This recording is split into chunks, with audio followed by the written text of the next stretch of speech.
देश में जब तक एक संविधान है तो हिंदू और मुसलमान के लिए अलग अलग कानून क्यों? यह मुद्दा एक बार फिर इसलिए उठा है क्योंकि केंद्र सरकार ने सुप्रीम कोर्ट में इसे लेकर एफिडेविट फाइल किया है। सरकार ने कहा है कि शादी ब्याह, तलाक, गुजारा भत्ता और विरासत ऐसे तमाम मसलों के लिए एक जैसा कानून बनना चाहिए। लेकिन दिक्कत यह है कि यूनिफॉर्म सिविल कोड के नाम से ही कई मुफ्ती मौलाना चिढ़ जाते हैं। ओवैसी जैसे नेता बीजेपी को कोसने लगते हैं। हिंदू मुसलमान की पॉलिटिक्स शुरू हो जाती है। ऐसा क्यों होता है? यह रिपोर्ट देखकर आपको पूरी पिक्चर क्लियर हो जाएगी। सिर्फ मुसलमानों के ऊपर, मुसलमानों को नहीं, लोग 2 शादी करते, 3 शादी करते, 4 शादी करते, बच्चे इतने पैदा कर दे रहे कि पूरे मुल्क में मुसलमान की आबादी हो जाएंगे, मेजॉरिटी हो जाएंगे। आप मुसलमानों से नफरत नहीं बल्कि आप भारत से नफरत कर रहे हैं। यकसा सिविल कोड यूसीसी, क्या जब आईन और संविधान बन रहा था, कानून साज असेंबली में, जिसको अंग्रेजी में कहते कॉन्स्टिट्यूएंट असेंबली में, क्या बाबा साहेब अंबेडकर ने नहीं कहा था कि यकसा सिविल कोड रजाकाराना होना चाहिए, लाजमी नहीं बनाया जा सकता? क्या बाबा साहब ने नहीं कहा कॉन्स्टिट्यूएंट असेंबली में? एक देश, एक संविधान, फिर 2 कानून क्यों? आजाद हिंदुस्तान का ये इकलौता ऐसा मुद्दा है जिस पर सरकार जैसे ही कदम बढ़ाती है, कुछ लोगों को मिर्ची लग जाती है। करा लो सेंसस, आप अब कराएंगे ना 2022 का, करा लो। आप पूछ लो किसके पास 2 बीवियां हैं, पूछ लो आप। मगर नहीं, आप 2 कैसा करेंगे, 3 कैसा करेंगे, 4 कैसा करेंगे? मेरे दोस्त, ये वादा हमसे किया गया था कि हमारी शरीयत में मदाखलत नहीं की जाएगी जब जंग आजादी में हम हिस्सा ले रहे थे। क्या तुम भूल गए उस वादे को? यूनिफॉर्म सिविल कोड का मुद्दा एक बार फिर हेडलाइंस में। यूनिफॉर्म सिविल कोड को लेकर सरकार ने सुप्रीम कोर्ट में एफिडेविट फाइल किया है। सरकार कह रही है कि वो देश में सबके लिए एक जैसा कानून बनाना चाहती है, लेकिन अलग अलग समुदायों के अलग कानून देश की एकता की राह में रोड़े बन रहे हैं। देश में सभी मजहबों के लिए एक कानून हो, इसे लेकर सुप्रीम कोर्ट में कई याचिका दायर की गई। सुप्रीम कोर्ट ने केंद्र सरकार से जवाब मांगा। केंद्र सरकार ने एफिडेविट दायर कर कहा कि वो यूनिफॉर्म सिविल कोड के पक्ष में है, लेकिन इसके लिए वक्त चाहिए। कोर्ट इस कानून का मसौदा बनाने के लिए सरकार को निर्देश नहीं दे सकता क्योंकि ये सरकार के अधिकार क्षेत्र का मामला है। यूनिफॉर्म सिविल कोड यानी समान नागरिक अधिकार एक ऐसा मुद्दा है जिसे लेकर तमाम मुफ्ती मौलानाओं का विरोध भी है। ओवैसी, मदनी, मुस्लिम पर्सनल लॉ बोर्ड, सबको इससे दिक्कत है। असदुद्दीन ओवैसी कहते हैं मुसलमानों को पंचिंग बैग ना समझा जाए। जमीयत वाले मौलाना महमूद मदनी कहते हैं मुस्लिम पर्सनल लॉ में बदलाव मंजूर नहीं। All India Muslim personal law board इसे मुसलमान विरोध कहता है। दारुल उलूम फिरंगी महल का कहना है कि देश में यूनिफॉर्म सिविल कोड की कोई जरूरत नहीं है। रजा एकेडमी के लोग कहते हैं वो यूनिफॉर्म सिविल कोड को कभी नहीं मानेंगे। हम हमेशा इस बात को कहते रहे हैं कि यूनिफॉर्म सिविल कोड हमारे मुल्क की कतई तौर पर ज़रूरत नहीं है। हम सब जानते हैं कि हमारा मुल्क डाइवर्सिटी में यूनिटी का कायल है और हमारे मुल्क के अंदर मुख्तलिफ तहजीबों के, मुख्तलिफ ट्रेडिशन के और मुख्तलिफ कल्चर के मानने वाले रहते हैं और बहुत खुशी और मसरत के साथ वो अपने अपने त्योहारों को, अपने अपने ट्रेडिशन को और अपने अपने कल्चर को फॉलो करते हैं। लिहाजा इस तरीके का शोशा जो बार बार छोड़ा जाता है यूनिफॉर्म सिविल कोड का, कहीं ना कहीं ये हमारे मुल्क के ट्रेडिशन और मुल्क की डाइवर्सिटी के भी ख़िलाफ़ है। लिहाजा यूनिफॉर्म सिविल कोड पर किसी भी तरीके के बहस व मुबाहिसे और किसी भी तरीके की गुफ्तगू से बचने की ज़रूरत है और मुझे लगता है कि इस पर ज़्यादा वक्त ज़ाय करने की ज़रूरत नहीं है। सवाल है कि यूनिफॉर्म सिविल कोड को लेकर इतनी दिक्कत क्यों है? पहले यह समझिए कि यूनिफॉर्म सिविल कोड है क्या।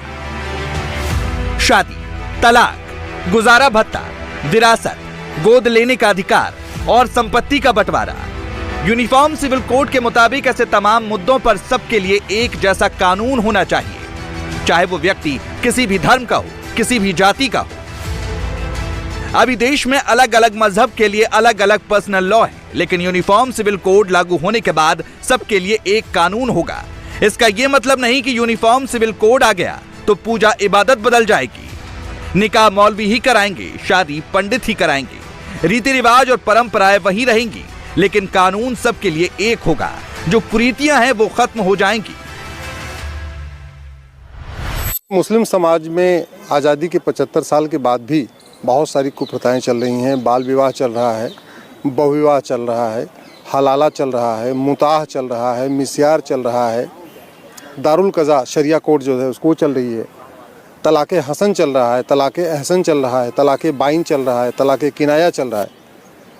हमारा ये कहना है, जब भारत में संविधान है, संविधान का मतलब समान विधान, सबके लिए एक विधान, तो शादी विवाह की उम्र अलग अलग क्यों होनी चाहिए? क्यों मुस्लिम बेटियों की जल्दी शादी हो रही है, उनको अलाउ किया जा रहा है? तो वो कानून, शादी की उम्र सबकी समान होनी चाहिए। इसी तरीके तलाक़ की प्रक्रिया और तलाक़ का आधार एक जैसा होना चाहिए। अभी बाकी सब में जो तलाक़ लेने का तरीका है वो बाकायदा कोर्ट के थ्रू है, कोर्ट के ज़रिए ही तलाक़ हो सकता है। मुस्लिम बेटियों को आज भी मौखिक तलाक़ हो रहा है, ईमेल के ज़रिए, पोस्ट ऑफिस के ज़रिए, पोस्ट कार्ड के ज़रिए, अंतर्देशी के ज़रिए, कुरियर के ज़रिए, इस तरीके से व्हाट्सअप के ज़रिए, SMS के ज़रिए आज भी तलाक़ हो रहा है। 3 तलाक़ भले ख़त्म हो गया, लेकिन तलाक़े हसन, तलाक़े अहसन, तलाक़े बाइन और तलाक़े किनाया, ये 4 चीज़ें हैं जिस पे कल सुप्रीम कोर्ट सुनवाई करेगा, जो हमने चारों को चैलेंज किया हुआ है। ये बात सच है कि देश में ट्रिपल तलाक खत्म हो चुका है। 2019 में प्रधानमंत्री नरेंद्र मोदी की सरकार में मुस्लिम महिलाओं को 3 तलाक से आजादी मिल गई, लेकिन दावा है कि तलाक ए हसन और हलाला जैसे नियम अभी भी मुस्लिम समाज की महिलाओं के लिए परेशानी का सबब हैं। हलाला को लेकर इस्लाम के जानकार तर्क देते हैं कि यह प्रक्रिया इसलिए बनाई गई ताकि कोई यूं तलाक देकर शादी का मजाक न बनाए, लेकिन तमाम लोगों को लगता है कि इस नियम का गलत इस्तेमाल हो रहा है। सुप्रीम कोर्ट में बहुविवाह और हलाला के खिलाफ 7 याचिकाएं दायर हुई हैं। उस पर बैन लगाने की मांग की गई है। ज्यादातर याचिकाएं उन मुस्लिम महिलाओं की हैं जिनके पति ने दूसरी शादी कर ली या फिर जिन्हें हलाला से गुजरना पड़ा। पहले तो मौखिक तलाक देते हैं और बाद में जब वो दोबारा मान मनोवत होती भी है, वो चाहती भी हैं कि नहीं साथ में रहें, तो कहते पहले हलाला करो, हलाला किसी मौलवी के साथ करो। तो मतलब मुझे लगता है कि 21वीं सदी में एक महिला को गैर मर्द के साथ सोने के लिए मजबूर करना, ये अपने आप में रेप है। इसलिए हमने जो अपनी PIL में भी मांग किया है कि हलाला को रेप डिक्लेयर किया जाए, मुताह और मिस्यार को रेप डिक्लेयर किया जाए इस तरीके। और दूसरा, पूरे देश में जो शरिया कोर्ट बन गया है, हमारे देश में जुडिशल सिस्टम पहले से अच्छा है, district court, high court, supreme court है, लेकिन इस डिस्ट्रिक्ट कोर्ट के पैरेलल में शरिया कोर्ट बन गया, इसको दारुल कज़ा कहते हैं। और मुस्लिम बेटियों को फोर्स किया जाता है कि तुम कोर्ट मत जाओ, जो तुम्हारी समस्या है उसका डिस्प्यूट के लिए आप जो है दारुल कज़ा में जाओ। दारुल कज़ा में काजी बैठे हुए हैं, काजी हमेशा मुस्लिम जो कानून है उसके हिसाब से वो डिसाइड करते हैं, और वो हमेशा जेंट्स के फेवर में होता है।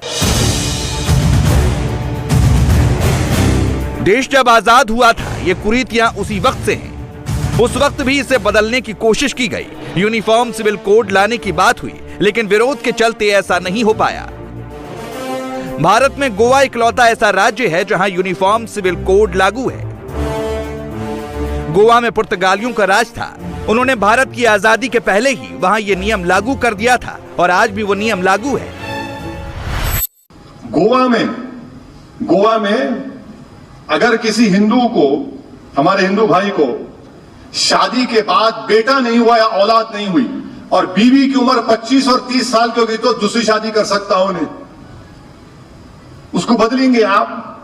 आपको मालूम के नॉर्थ ईस्ट में कबाइल इलाके हैं, इनको भारत के आईन में प्रोटेक्शन दिया गया और वहां पर वहां की खवातीन क्या करती हैं, 2-2 शौहर 3-3 शौहर रखती हैं। आप खत्म करेंगे उसको, प्यारे, उसको खत्म करेंगे आप। और कबायली लोगों में तलाक कैसे होती है, एक दूसरे पे छोटा पत्थर फेंक लेते, तलाक हो गई। अब आप क्या करेंगे, उसको खत्म करेंगे। आज से मेरे ख्याल से 1976 में कभी एक सर्वे आया था सेंसस का, सबसे ज्यादा 2 शादियां करने वाले हमारे हिंदू भाई थे, उसके बाद मुसलमान थोड़ा पीछे थे, उसके बाद नहीं हुआ। अभी भी हम बोल रहे करा लो सेंसस, आप अब कराएंगे ना 2022 का, करा लो। आप पूछ लो किसके पास 2 बीवियां हैं, पूछ लो आप। मगर नहीं, आप 2 कैसा करेंगे, 3 कैसा करेंगे, 4 कैसा करेंगे। मेरे दोस्त, ये वादा हमसे किया गया था कि हमारी शरीयत में मदाखलत नहीं की जाएगी जब जंग आजादी में हम हिस्सा ले रहे थे। ओवैसी बीजेपी को टारगेट करते हैं, गोवा का एग्जाम्पल देते हैं, डायरेक्टिव प्रिंसिपल्स की दुहाई देते हैं, लेकिन अपनी ही कम्युनिटी की बेटियों का दर्द नहीं सुनना चाहते।